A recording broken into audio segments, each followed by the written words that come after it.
রবিবারের সকাল সকাল সকাল উঠে ফ্রেশ হয়ে ব্রাশ করে নিচ্ছি। এখন ঘড়িতে বাজে প্রায় 7টা। আজ একটু সকাল সকালে উঠেছি। সোনাই কিছুক্ষণ আগেই উঠে গেছে, ওকে খাওয়ানোর জন্যই আমাকে উঠতে হলো। এই যে সোনাইকে মা ড্রেস চেঞ্জ করিয়ে দিয়েছে, ও এখন মিষ্টি মিষ্টি হাসি দিচ্ছে আর রোজ সকালের মতনই আমার সাথে গল্প করছে। ওর সাথে সকালে কিছুটা টাইম স্পেন্ড করতে খুব ভালো লাগে।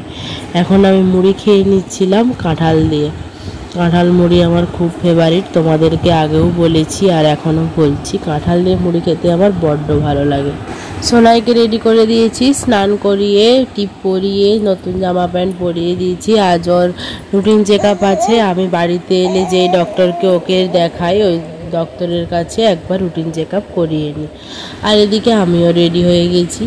উপাসনাদের ভাই স্নান করিয়ে সকালের ভোগ লাগিয়ে দিয়েছে। এই যে আজ ওয়েদারটা একটু ঠান্ডা ঠান্ডা ছিল আর আমরা টোটোতে যাচ্ছিলাম, বৃষ্টি হচ্ছিল বলে মা ওকে একটা টুপি পরিয়ে দিয়েছিল। আমাদের টোটো চলে এসেছে, আমরা এখন যাচ্ছি ডক্টরের কাছে।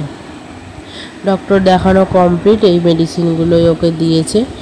এখন দুপুরবেলায় আজকে লাঞ্চে ছিল মটন আর ভাত খেয়ে নিচ্ছিলাম। চিংড়ি পোস্তও ছিল তার সাথে।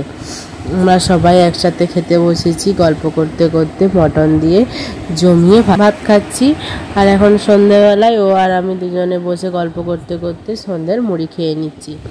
রাত্রের খাবার বানানো হচ্ছে, মা রুটি করছিল। আমি বললাম চলো তুমি বেলে দাও, আমি চটচট করে রুটিগুলো ছেঁকে নিই। তো ওই জন্য ঝটপট করে রুটিগুলো করে নিচ্ছি আর মা রুটিগুলো সেঁকে বেলে দিচ্ছিল। সোনাইকে বেশ কিছুক্ষণ আগে খাইয়ে দিয়েছি। এখন আমি আলু মটরের তরকারি আর রুটি খেয়ে নিচ্ছি। আমার এটাই রাত্রে ডিনার ছিল আজকে। ও ছিল পাশে, ওর সাথে গল্প করছিলাম আর রুটি খেয়ে নিচ্ছিলাম। তো আজকে দিনটা এভাবেই কাটলো। ভিডিওর মধ্যে যদি কিছু ভালো লেগে থাকে সেটাও আমাকে কমেন্ট করে জানিও। আমার যদি কিছু ভুল ত্রুটি হয়ে থাকে সেটাও আমাকে অবশ্যই কমেন্ট করে জানিও।